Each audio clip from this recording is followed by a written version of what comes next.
Hi there, everyone who's joining us today. My name is Frank Brill. I'm the editor of Enviro Politics, a daily electronic newsletter that's subscribed to by lots of New Jersey and Pennsylvania folks in the environmental and regulatory areas. We're very happy today to have with us New Jersey Assemblyman Jim Kennedy, who is the new, fairly newly appointed chairman of the Assembly Environment and Solid Waste Committee.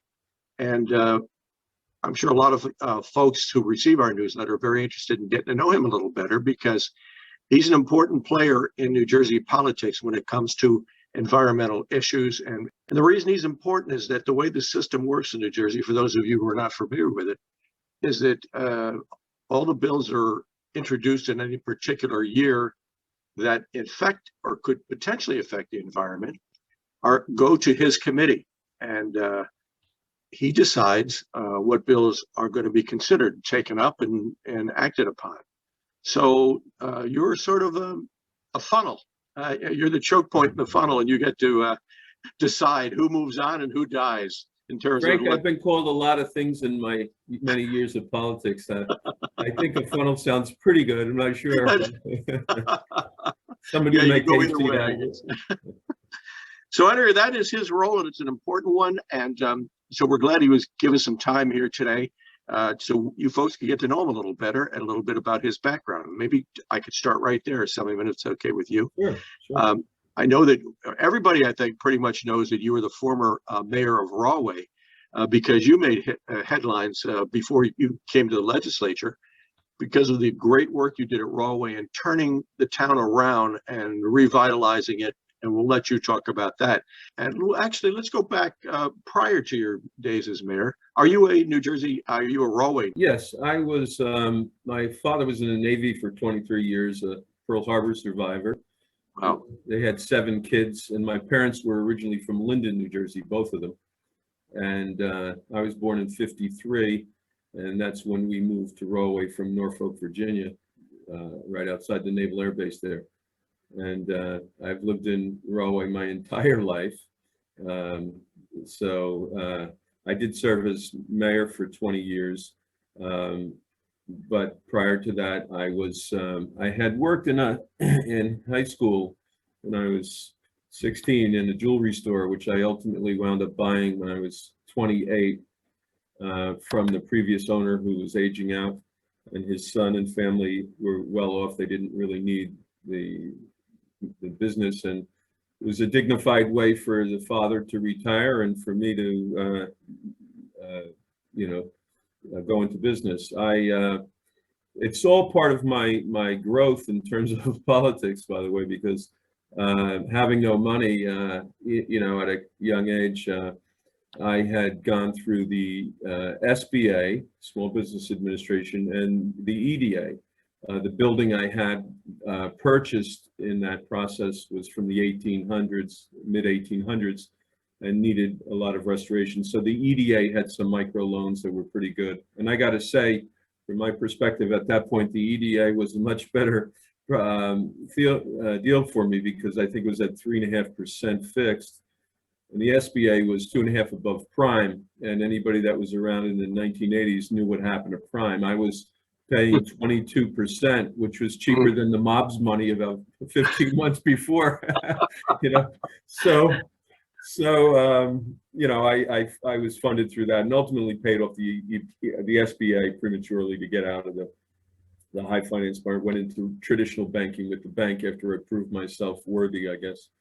So it was baptism by fire, and then I wound up getting involved with the formation of the founding members of the Rahway Chamber of Commerce, which was interested in trying to make something happen in the Central Business District. And it was a natural for me because, having grown up in the business there, watching the tail end of the downslide of the changing, the advent of the malls, which had created a tougher climate for these small cities. They were looking for security and parking and things of that sort, joint advertising. So the mall was a natural evolution for retail to to make. And but nevertheless, I continued in a small downtown, which became my life passion, and like how to fix broken. And so that led me to other organizations, the YMCA, which I was on a board member of, and that had been a problem because they had housing above it, which was, these were people that were living in a 10 by 12 room, or an 8 by 12 room. Actually, they were more boarding. So it didn't bring the best clientele to the central business district, and we wanted the Y to convert into a different model. Unfortunately, they had a fire, and that kind of advanced the process. And we were on the building side of the Y restoration. And at that point, I met a young guy who ultimately became my campaign manager.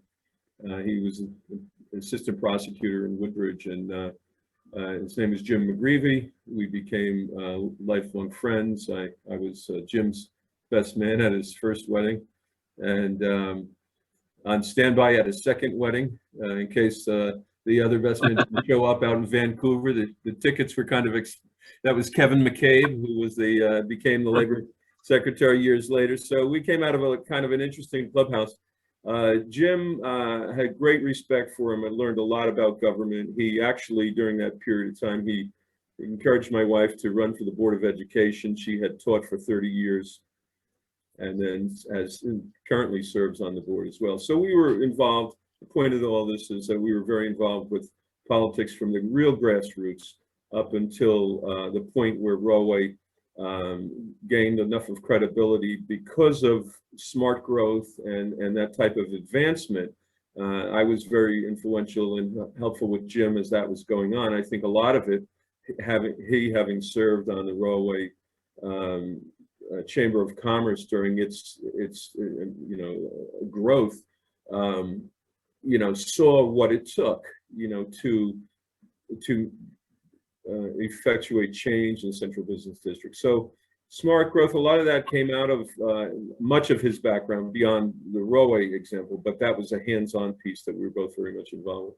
Rahway, the concept was to build where the infrastructure exists, which was the central business district. It was the old model from the 1930s. By the way, the dynamic time period for retail was probably from 47 post-World War II to 67. And by the late 60s, that's when the malls were really taking their effect on small towns, and the rebirth of ultimately, which came full circle. Many of those are evolving pretty successful now, creating destination locations and things of that sort. And actually, that's what I do for a living now, utilizing cultural arts as an economic stimulus to create towns. It's not for every town, but places where it makes sense, ultimately I wind up gravitating to them. In the interim, after when Jim was governor, I was asked to join a consulting firm. It was called State Street Partners. It was a former Rocco Iassa, who's still in the business. Rocco, I learned a lot from him and Mike Torpy. Mike was Whitman's chief of staff. Rocco was the appointments secretary under Whitman, and I was this eclectic Democrat from from Rahway. So, but we represented PSE&G during that period of time, as just about everybody did, as well as ConocoPhillips, which was right in my backyard. When I was the mayor, my baptism by fire there was the advent of waste to energy, incineration, depending on the perspective that you come from. And I had to vet through that process to separate, there was a public movement opposing the concept. And at that time, it was the ending of ocean dumping, which was really the best thing that could have happened. And then it left really with the traditional way, which was landfilling, not totally regulated whatsoever. As the environmental movements started to evolve, and from the perspective of more residential and community, not just commitment, but support, sometimes guided well and many times misguided. It became a something to do thing for a lot of people that had no cause, and so pedaling through that was an experience of itself as to you know, the difference between fact and fiction. And I think that was a big part of why I wound up in this seat today, because we listened and heard things out and recognized that the you know, industry wasn't the demon here. There was need for change. The environmental, you know, New Jersey being so densely populated with industrial complex, was in the perfect position to make an example of what to do right and what to do wrong. On top of that, I came out of a background where my father had worked in the chemical industry his entire life after the Navy. He worked for a company, Dixon Chemical, which ultimately became Essex Chemical in Newark, New Jersey. And so I think I bring a broad-based approach to it. You know, I'm not naive. I'm not bought into one philosophical version of this than the other. And I think it brings a balance to how to approach these things. I definitely agree with you. The other and last piece that I wanted to mention was during that process, there were two other things that kind of made me different in Rahway that were exceptional, just by the nature of them. One was water privatization. Our water facility in Rahway was closed down on my first week in office. It exceeded it was in great need. The former administration had been there for 20 years, and it was late in the game. They realized they were not going to be in control. It really was left to just mothball out. We had engaged in a process there where we upgraded the facility and we privatized it. And matter of fact, I have represented Suez Environment, you know, as a client for 11 years when but I had, I attended and was their representative at the World Water Forums in Istanbul, Mexico City, and Marseille, on issues like the right to water, which on the surface sounds like, what does that even mean? But when you go into, you know, developing nations and matter of fact, continents, South America, Africa, for instance, is, you know, that's a whole different story. I had worked during the, I was just, you know, I'm a bit obsessive, I guess you could say, but I couldn't get my eyes off of the TV during the period of time when the earthquake hit in Haiti. And I just by nature rushed to action, and I had been working with a company from New Jersey, a very fascinating company, great potential. It's called World Water and Solar Technology.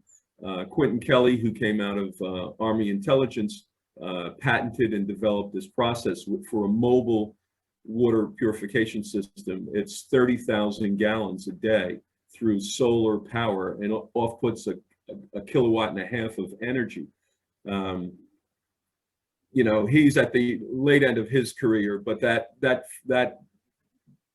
you know, that was the first pure water. We flew it down, airlifted it into Haiti. I arrived to meet it there, and we set it up at the airport in Port-au-Prince, and we're providing 30,000 gallons a day. And the process there was kind of interesting because you couldn't plumb it out of that area. So we were putting it into filling tanker trucks and moving them as efficiently as you could, because much of the roads were damaged by the earthquake.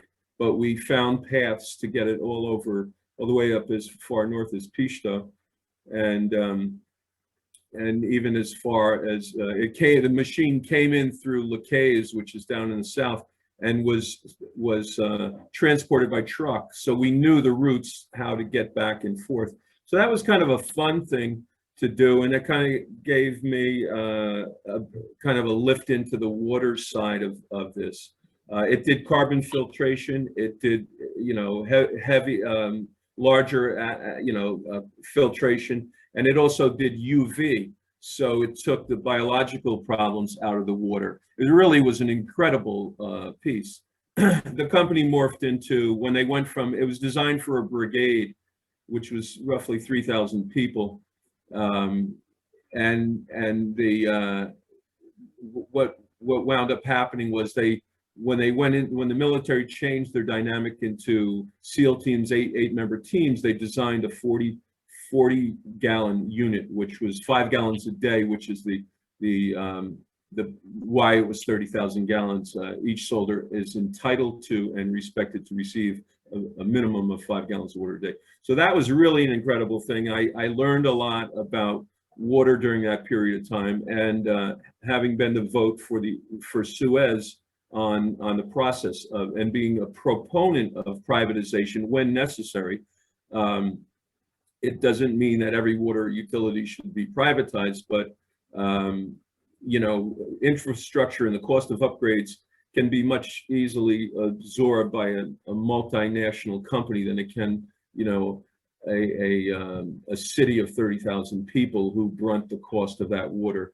And Rahway to this day can brag about among the top lowest 2% in cost for deliverable goods at a high standard. And so I was very proud of that. The other issue that arrived was waste to energy. It was much more controversial. I mean, it led to, I was in office a week and I was getting letters like, short of a death threat, but people protesting in front of your house. And so I engaged in that component. And actually, after viewing through waste to energy, I realized that in our case, the facility was turning back 30,000. I'm going to screw up the amount. Enough to light 30,000 homes in the area, and with extra capacity returning to the grid. So and plus garbage rates, by the way, at the time were at the peak at $120 a ton, and they decreased to $80 a ton during that period of time. So it was a considerable savings for municipalities, and I think that gave a broader swath over, in Union County particularly, because people saw a difference in their budgets and said, hey, this was a wonderful thing that this city has been able to do. And on top of that, as a host community, we were able to convince, without twisting too hard, we created a garbage utility in the city, a division of Public Works.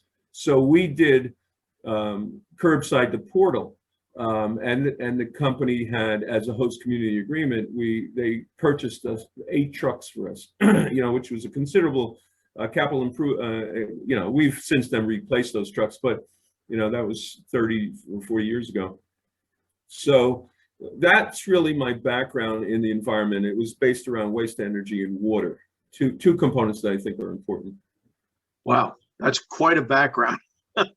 And it's a perfect background for the position you're in now in the legislature. And before we let your Rahway history pass us by here, I wanted to say that in investigating you a little bit for this interview today, excuse me, I came across a video.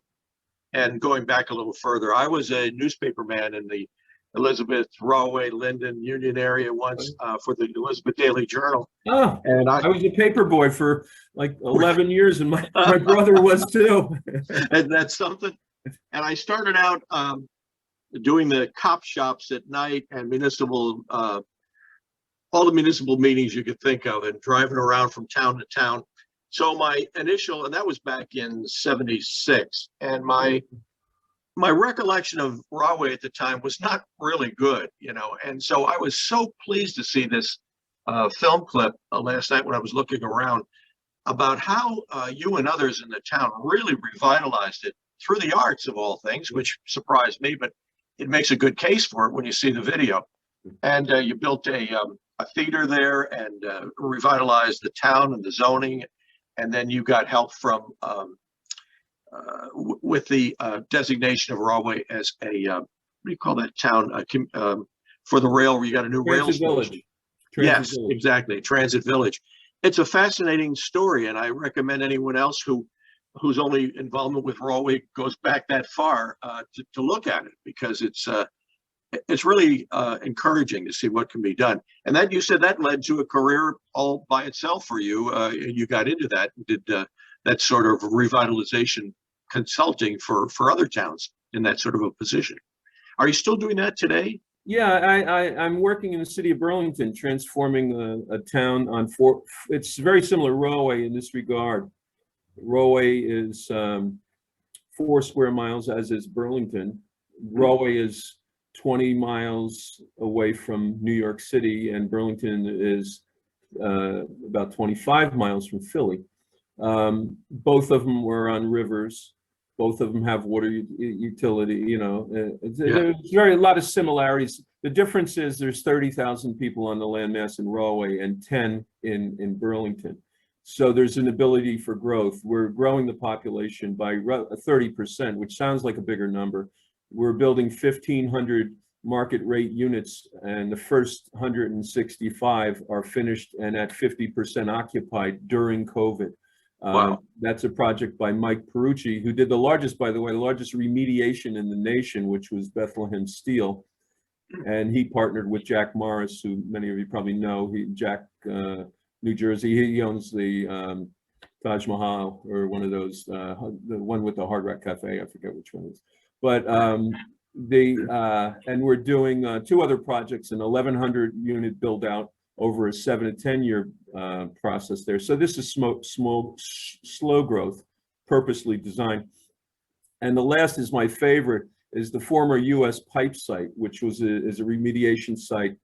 On the river there, you had McNeil, who owned the pipe site, and you had Roebling, his buddy, down the street. And both of these are, have changed over the years. The pipe site hasn't been operating.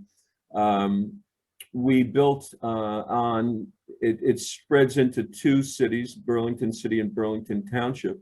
And the township didn't have water and sewer, which is one of the first things, because of my background, that I look for. And I thought, well, they wanted to build warehousing, and now it explained why they wanted to put a tip of the warehouse in Burlington, because we had the sewer. So instead, we encouraged them to build it a little bigger. Instead of 450,000 square feet, they built an Amazon facility, which is 1 million, and 600,000 square feet is in the township and 400 in Burlington.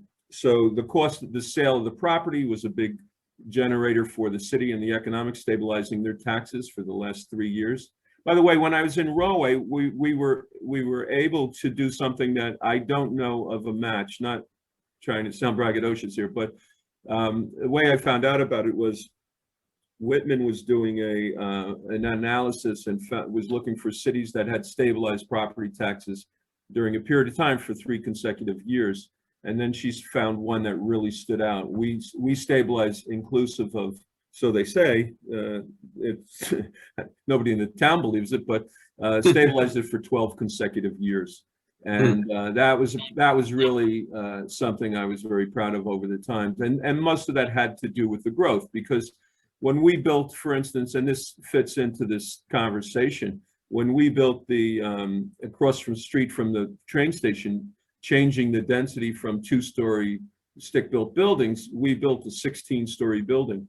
So that building was 208 units above a hotel, 101-room hotel, which brought a liquor license and some activity to the central business district, right across the street. Newark Airport, it's no longer called Newark, but the airport, most of the pilots were staying there, and the staff, because it was a train ride away, they get mass transit, so they'd hop on, and rather than being caught on a highway in a hotel with looking for transportation to do something else, they were right in the central business district. That was very helpful. That building, that space went from paying $22,000 a year in property taxes to the city to 1.6 million, just one building. That's how you stabilize property taxes. From there, we also built another 1,200 or so market rate units, which had smaller gains but massive in their realm. We had another block that was roughly around 24, 26,000 on the property, because part of that was owned by the city, so it didn't deliver any property taxes, and the church was on the building, so that wasn't paying. So what we did there was, I think it brought in about $686,000 from 22,000, and we did a multitude of these. And after a while, it was like, wow, you have some money to spend here. So in the arts, we had a 1,200 seat theater built in 1929. It was the first $1 million theater built in the United States by a relative of the Oselznick family, a guy named Bernie Engelsman. And it had turned into a porn theater. It was Sex with the Teenage Cheerleader was the marquee to read. And when we were in the chamber, I can admit it now, I think the statute of limitations is passed, but a group of us took the letters and changed it to Sunday Films with Doris Day or something like that. So these guys threw their hands up and left the business. The Union County, the county purchased the building and made a significant, in the $15 million range, of improvements on this magnificent theater. The 1,200 theater seats are difficult to manage and make successful. Yet there are venues that work there. So with that, some of that money that we had made over these other, municipal issues, we built another theater, which some people were saying, what the hell is he doing that for? We built a 200-seat theater, Hamilton Stage, which was really the money generator. And from there, we were doing some really, 200 seats are a lot easier to fill. And we also did another theater, a 70-seat theater, a small black box. So you really could get this. And we attracted some really interesting things during that process. The motion picture, New Jersey Motion Pictures, got very involved. We filmed around 8 or 9 films, and we received a lot of compensation from those films. We did the movie with Al Pacino and Bridget Fonda called City Hall. We did School of Rock in the old theater. All the proceeds went there with Jack Black. We did a Disney film, Cadet Kelly, which was a film about ROTC, and they actually, Rahway's ROTC that year was #1 in the nation, so they are in the film. And it went, and then from there it just kind of rolled along, and it's almost like it started to appear that we really knew what we were doing, and we were just really kind of bumping into this stuff along the way. But the concept of utilizing cultural arts was a stimulus, and where it factors into this is important, because today, in the rebuilding of these small communities, the downtown Main Street, so to speak, it seems that the ones that are successful are around where transportation is. Burlington has the light rail. It's the middle between Trenton and Philly, or the Camden Transfer, and it's the only one that has 2 stations, one in the Central Business District, one at the end. So that's why the development is working there. The housing guys are looking at this.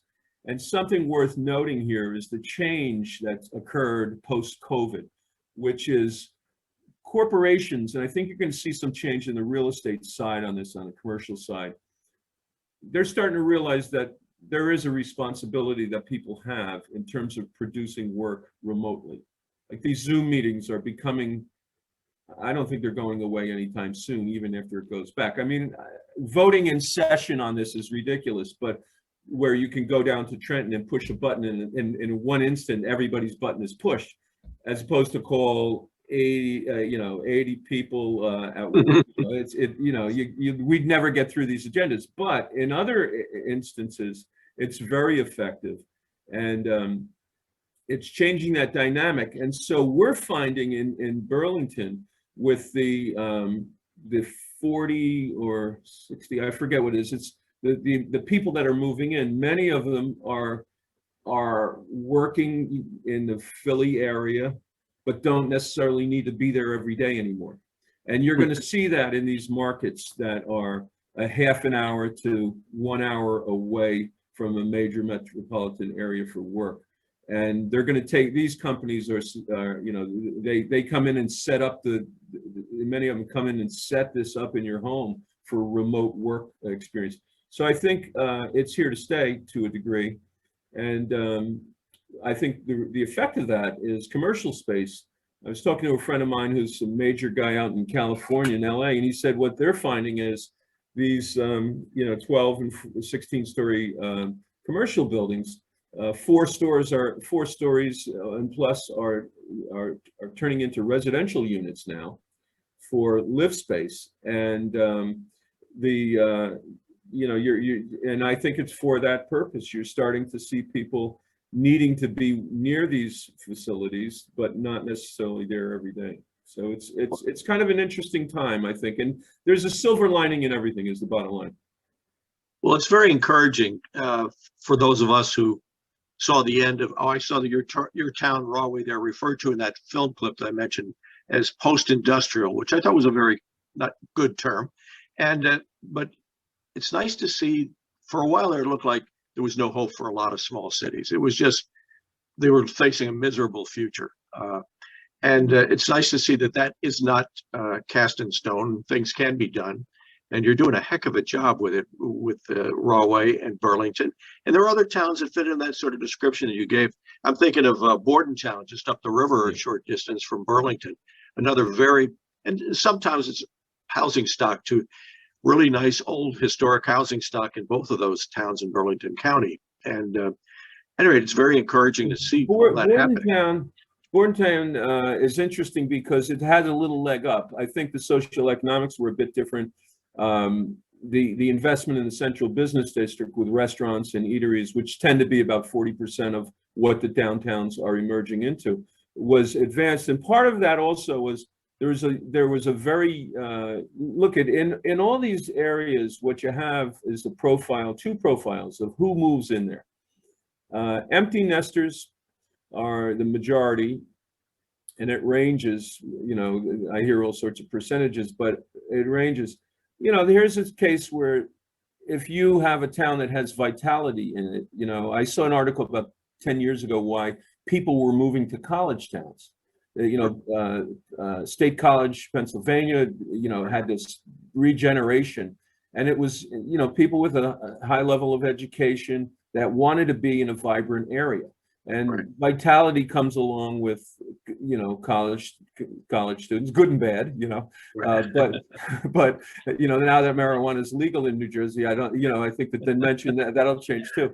But I would say that you know, Bordentown had the ability, because so many of the people, especially the younger staff that works in Trenton, lives in Bordentown. You know, I would go there and sit at a bar and I'd see 5 people that I see, these interns and stuff in there, thinking, what the hell is this old man doing here? You know, so you know, but I think it's all part of the dynamic. You have to do an asset evaluation when you're doing this to find out what you have that makes it different, and not all is equal.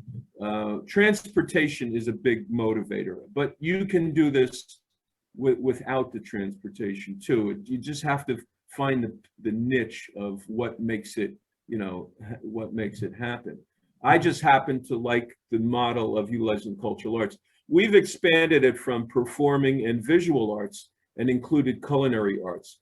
The investment in the culinary arts is huge, and that goes to a lot of the legislation that we're looking at, which dovetails into why we're even here. Food waste, you know, food deserts. Burlington is designated as a food desert. You know, there's ways to, one of the models that we're using on the old pipe site, one of the buildings is similar to what would be in Reading Market, if you're familiar with that in Philly, right. Where, you know, there's a lot of eateries and there, but, you know, there's a, it becomes a destination location, but you can effectively now, you know, approach, you know, the food desert piece by moving some of that product into the community of need in an area. makes perfect sense, and it's a logical humanistic way to move forward. So I think a lot of these bills trying to keep the methane out of the landfills is part of the drill, but there's different ways to achieve that, and even recapturing the methane is a part of it as well. Well, this is a fascinating conversation. I've learned an awful lot here today. We've sort of come full circle right back to your position as chairman of the Environment Committee in the Assembly. You've had not that many, maybe 3 or 4 meetings since you assumed that post. And we should say that you got that opportunity because the former chairwoman, Nancy Pinkin, took a job as the county clerk in Middlesex County. So that created the vacancy. Let me ask you this. What do you envision? What's your sort of agenda in the near future or long-term future for that committee and the legislation that passes through there? Well, I have a couple of things on my little iPad here, so I'm going to cheat a little bit. Sure. We have, well, there's a few things first I'll mention that you're probably aware of, but they're worth looking at is the paint, the paint stewardship bill. Stewardship, yeah. That's kind of an easy, at least on the surface, it seems to be somewhat of an easy lift, returning this paint. I know in our city, when I first looked at this, we were doing this already in Rahway, because of our locality to the waste to energy. We had an ability to do things that other communities might not have been able to do as easily or as effectively, whether it's cost or logistics. So, Rahway takes the paint. You bring it down to Public Works, and then they do the initial collection, and then take it through a process. But everybody can be doing this, and the stewardship is, I think the biggest challenge is the logic between practicality and I think there's a misconception by the two movements. Their goals are the same, there's just a different approach to it. Corporate, America has woken up many years ago as to some of the issues. You see it in Flint, Michigan, and a lot of places where the horror stories happen that ultimately effectuate change in a better way. And I think globally we're looking at things differently, and it's about the stewardship isn't just paint, it's about every product, and it's going to take a while for that to evolve.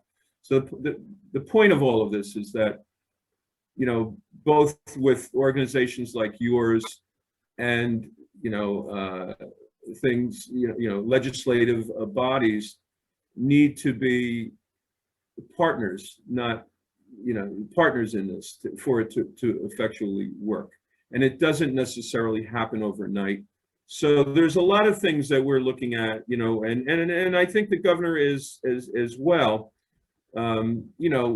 taking a look at the bills that exist and see what makes sense and what doesn't. What's evolved since then in terms of practicality, reality, and that's kind of where I would like to go with whatever time I have in the Assembly, dealing with the environment itself.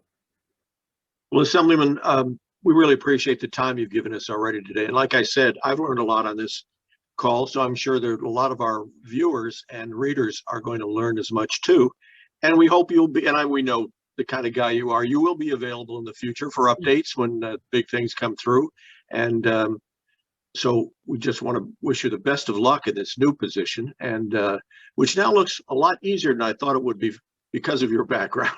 I mean, you touched all the bases, Yeah, I think it's a good fit for me. I actually was lucky. I have 3 committees. I have transportation, and one of my clients for years I worked for AECOM, which was the largest engineering firm in the world, and and I worked for transportation, and specifically the bridge division. They hired me when they were getting ready to do the Driscoll Bridge, and since then they did the Tappan Zee and other things. But that relationship to this day remains strong, even though I don't work with them. They, you know, I get calls from certain people there on other disciplines other than bridges, you know. And by the way, I don't know a damn thing about bridges, but it didn't stop me from, you know, if you need to upgrade a bridge, you know, I can talk the logic to people that say why it should be a priority over something else. But you know, all of this stuff kind of fits together. It has become second nature to the things. I call it my world of happenstance. It's not like I plan to do any of this stuff. It's like what I find myself engaged with because of an interest, whether it were an opportunity through my previous life as a consultant, or you know, at this stage of my life, it's about having fun and doing things you like to do. So I'm fortunate in that respect. Well, we're fortunate to have you in that role and to have given us some time today. Excuse me. And I know that you told me before we got rolling here today that this is one of 3 Zoom calls you have scheduled today. The next one's in 15 minutes, so I'm good if you have some questions and answers. Don't worry about it. No, I'm Irish. I think we've exhausted you for this. I always tell people, you know, being Irish, the advantage is that they didn't have a written language till the 6th century. So we learned how to really talk. Really talk. Well, so thanks again. Feel free if any of your members have any questions. I'll be more than try to answer anything if you like. Very good. Well, we suggest then that they use the comment section that they'll find on this blog when this becomes a blog post, or on the video too. There's a way to respond, and then we can make sure that you see those questions if you want to respond there, or sure. However. But so once again, thanks so much, and best of luck with this position. Thank you very much.